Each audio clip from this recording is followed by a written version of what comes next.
খাগড়াছড়ির প্রিয়া জুয়েলার্সের মালিক সঞ্জীব বণিক। স্বর্ণ ব্যবসার আড়ালে সুদের ব্যবসা। টাকা দেওয়ার কিছুদিন পরেই তিনি গ্রহীতাদের কাছে থেকে নেয়া স্বাক্ষর সহ খালি চেকে ইচ্ছে মতো টাকার অঙ্ক বসিয়ে ঠুকে দেন চেক ডিজঅনারের মামলা। এই সঞ্জীব বণিকের বিরুদ্ধে এমন প্রতারণার অভিযোগ বহু পাহাড়ি নারী পুরুষের। বছরের পর বছর ধরে সঞ্জীব বণিকের এমন প্রতারণার বলি হয়েছেন অনেকে।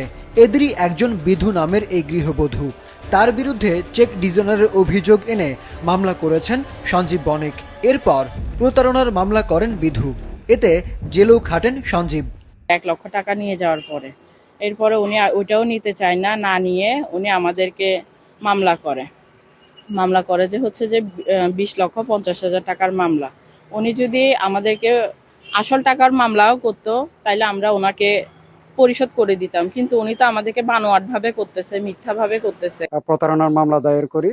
সেই প্রতারণার মামলায় উনি জেল হাজতেও গিয়েছেন এবং পরবর্তীতে আপুসে যাওয়ার মর্মে উনি জেল থেকে বের হয়ে অদ্যাবধি পর্যন্ত আমাদের সাথে কোনো প্রকারে ওই মামলা বিষয়ে আর হয় নাই, মানে আলোচনা হয় নাই। ওনার দেওয়া মামলাটা উনি চলমান রেখেছেন। বসুন্ধরা টিস্যু অশুদ্ধতার বিরুদ্ধে এক বিন্দুও ছাড় নয়। জেল খাটার পরেও থেমে নেই সঞ্জীবের অপতৎপরতা। তার প্রতারণায় অনেকেই এখন নিঃস্ব। প্রশাসনের কাছে ঘুরেও প্রতিকার পাচ্ছেন না। তারাও মামলার মাধ্যমে সমাধানের পথ খুঁজছেন। বাসা থেকে স্বাক্ষরিত চেক নিয়ে গেছে, সংখ্যাটা ও নিজে দিছে, ও নিজে নোটিশে জবাব দিছে, ও জবাব দিছে, এগুলো নিজে যে স্বাক্ষরগুলো বসাইছে 20,50,000।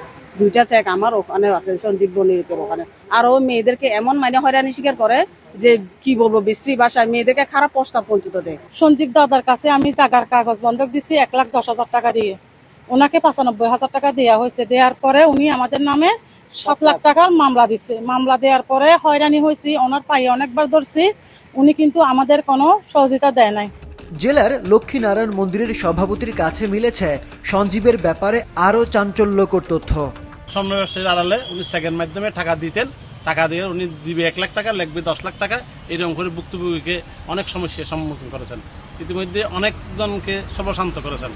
তবে এসব অভিযোগকে ভিত্তিহীন বলে আদালতের উপরই আস্থা রাখছেন বলে জানান অভিযুক্ত সঞ্জীব বণিক। তারা যেটা অভিযোগ করেছে সেটা সম্পূর্ণ মিথ্যা, ভিত্তিহীন, অযৌক্তিক। তাদের সাথে আমার সাথে বৈশা একটা ফসলার মধ্যে শেষ হয়ে গেছে, মামলা নাই। স্বর্ণবন্ধ কিংবা সুদে টাকা দেওয়ার নামে কেউ প্রতারণার শিকার হলে অভিযুক্তের বিরুদ্ধে যথাযথ আইনি ব্যবস্থা নেওয়া হবে বলে জানিয়েছেন জেলা প্রশাসক। বিষয়টি নিয়ে আমি খোঁজ খবর নিব এবং পুলিশকে বলবো, অন্যান্য আইন শৃঙ্খলা রক্ষাকারী বাহিনী যারা আছে তাদেরকেও বিষয়টি খোঁজ নেওয়ার জন্য আমি নির্দেশনা প্রদান করব। যদি প্রকৃতই কেউ ভুক্তভোগী থাকে, আইনের মাধ্যমে যেটি আইন বিধিসম্মতভাবে তাদেরকে এটা তাদেরকে আমরা আইনের যে সাপোর্টটি দেওয়া দরকার সেই সাপোর্টগুলো দিব। ভুক্তভোগীদের চাওয়া প্রশাসন যেন দ্রুত পদক্ষেপ নিয়ে তাদের সমস্যাটির সুরাহা করে দেয়। আরিফুদ্দিন নবীন, মাছরাঙা, নিউজ ডেস্ক।